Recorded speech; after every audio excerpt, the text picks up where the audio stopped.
Hadis ke-19, panduan pengukuhan iman bagi anak muda.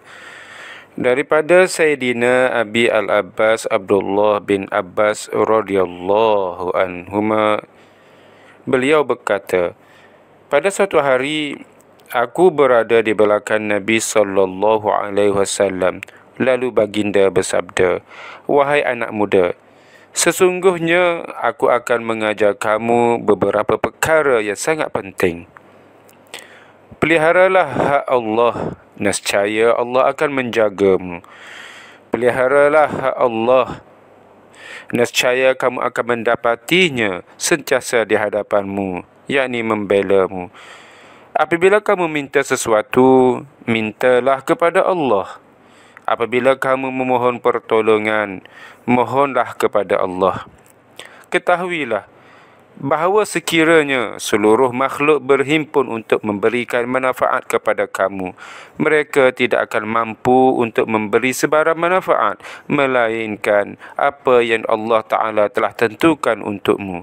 Sekiranya mereka berhimpun untuk mendatangkan mudarat kepada kamu, mereka tidak akan mampu untuk mendatangkan sebarang mudarat kepada kamu, melainkan apa yang Allah telah tentukan ke atas kamu. Pena-pena, yakni pencatat takdir, telah diangkat dan lembaran-lembaran catatan takdir telah kering. Hadis ini diriwayatkan oleh Imam At-Tirmizi. Beliau berkata, hadis hasan sahih.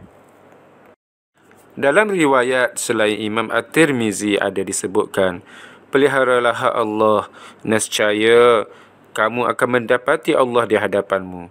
Kenalilah Allah ketika senang, nescaya Dia akan mengenalimu ketika susah.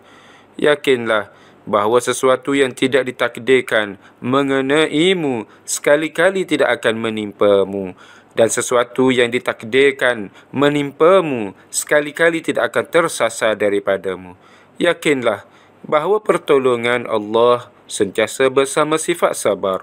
Kelapangan akan datang selepas kesempitan, dan bersama kesusahan ada kesenangan.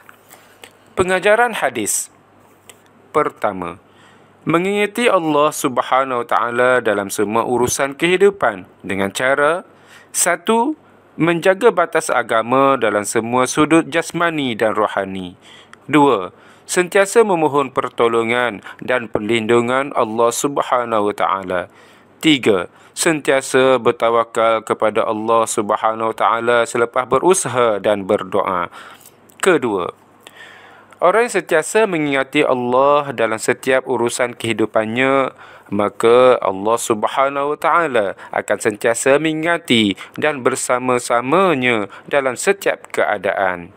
Ketiga, sentiasa mengharapkan bantuan Allah Subhanahu Wa Taala dan meyakini bahawa setiap kesusahan ada kesenangan.